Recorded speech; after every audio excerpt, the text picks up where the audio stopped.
But first of all, let's talk about the 5:30 kickoff today.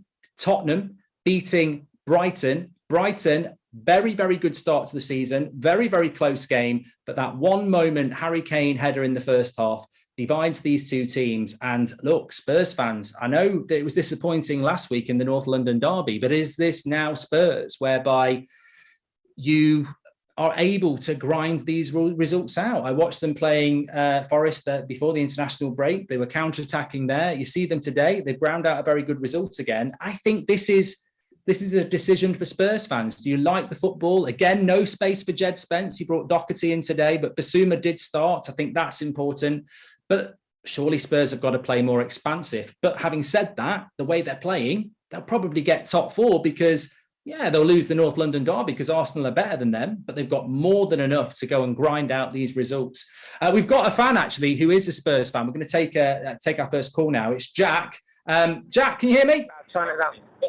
Hello. How are you guys? Good, thanks, Jack. I want to know straight away, good result today. How are you feeling about Spurs and the way you're playing under Conte? I'm totally honest. It was boring. It was a hard watch. But you leave, you're on the M25 on the way home, and you do have 3 points. Yeah. You know, yeah. Would I rather be expansive, flowing, and have 0 points? I wouldn't. But it's a tough watch. I won't lie. It is a very, very, very tough watch. You know, not a lot of chances on goal, not a lot of, you know, real flowing football. But 3 points. End of the day, it's 3 points. I mean, would you disagree with that? No, I was just saying that, Jack, and I'll come back to you on this because I think that it's what Spurs fans want, really, isn't it? You can't argue with the fact that you got top four last year, and you can't argue with the fact that you may well get top four this year because today is the sort of result that will get you top four ahead of your rivals. But I suppose you look across at Arsenal and the football they're playing, and obviously they're a little bit ahead of you. Do you think that Conte will ever deliver that? And do you think that is a bit of an issue for Spurs fans? Or do you just think, you know what, as long as we're getting wins and we're in the top four, that's good for Spurs? I think we need to take a back step. Last year, when we were battering teams and scoring 4, 5, 6, we were a serious side. You know, let's not forget that. You know, Arsenal, we are still early in the season. We can't argue with that either. And you know, at the end of the day, it is still very early on. Would I like to see better football? Of course I would. But it doesn't really matter, come what may, where you are at the end of the season. You know, I personally think we should play a lot better than how, you know, against Brighton. People disagree with me, but, you know, it's just the 3 points again. But I do want to see Tottenham playing better football. I want to see us scoring more goals. I think we can score more goals, and I think we are a better team than what we show. But you leave there, you're on your way home, and no, not to repeat it, but 3 points at the end of the day is 3 points. Arsenal don't win tomorrow, suddenly Tottenham are up there. Yeah, thanks, Jack. I think you just broke up at the end, but yeah, covered it perfectly anyway. And as a United fan, I look at the derby last week, and if someone had offered me a boring 1-0 win, you'd take it. So I completely agree with Jack. We've got a couple of people on talkSPORT YouTube. Alpha Gaming says Spurs, like United under Mourinho, grind out and get the result even if the football is boring. And Tax says, I don't love the football, but I do love the 3 points. And I've said this about Spurs. I felt that last season and it's great points by Jack as well. He's on his way back from the Brighton win. As he said, on the M25, he's got 3 points. It's Saturday night. 3 points is what matters, especially after losing last week. That's the perfect response. And Brighton are a good side. Let's not underrate Brighton. That's a good result there. But Spurs did play quite expansive football from last January to the end of the season. That front three of Kulusevski, Kane and Son, it was fast-flowing. It was really entertaining. And I think that the drop-off in the entertainment this season has been very, very clear for everybody to see. However, you could almost say as well, it's a very different season. And I think you can't really judge any team until they come back from the World Cup and get into that grind of post-Christmas, January, February.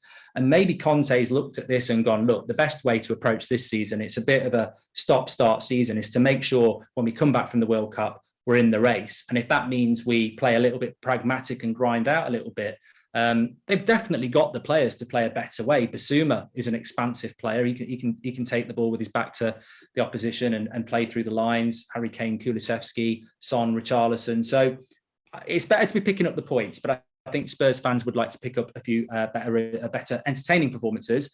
Speaking of which, we've got Christian, also a Spurs fan. Christian, what are you thinking about Spurs then? Yeah, hi. How you doing? You okay? Yeah, good. You? Yeah, I'm happy. I mean, like, I'm a football fan, and obviously I love Spurs, and I played football at a high level. So for me, it's about being solid. And I think Conte, what he's done is he's looked at the team, the squad, and he's thought it isn't a great squad, but they're like solid. All the players are solid. And then he's thought, I haven't got a midfielder of like James Maddison. So what I need to do is just keep us tight, and that's what he's done. Do you think Conte will stay for long? This is the only. I'm just throwing this out there because I think if the right job came in from Italy, Conte would go. And what's the long-term project? Do you see Conte as a manager that's going to take you a title, build you up over the next few years, or do you see it as a bit of a holding your ground in the Champions League until he goes in the next year or two? I think that if he gets like a couple of good midfielders, when I say midfielders, I mean someone like Maddison, someone who you know you can get a 50-yard ball out or just get that through pass, and instead of Kane having to come back, I think that he might stay for another season. But if it doesn't happen, I think if he got a team come in for him, he'll go. But that's no offence to him because I think he's a great manager. You know, he needs to be in the top club, and Tottenham are like lucky to have him, I think. Thanks for calling in, Christian. So we've got a couple of Spurs fans there. I wouldn't say they're full of excitement this Saturday night. They're certainly not. It's not strictly come dancing, but it's strictly 3 points, and I think that's what matters. And as I say, as a team my team's lost 3 out of the first 7, and we've got a difficult game against Everton tomorrow. In fact, it's a perfect example. I would take that Spurs performance tonight for United tomorrow night against Everton and take that 1-0. Everton are playing well. Brighton are playing well. So sometimes it is about the points, especially mirror image. They've just lost a derby, quite embarrassing last week. We have as well. Sometimes you've got to take those points. Onga says that according to talkSPORT and Twitter, we are rubbish. He's a Spurs fan. How odd is that? And well played at Spurs official. Another hard away game out of the way. Keep being rubbish, please. So Spurs fans, look, sometimes, it's nice to be called boring, but picking up the points, who's that frustrating? We'll have to wait and see.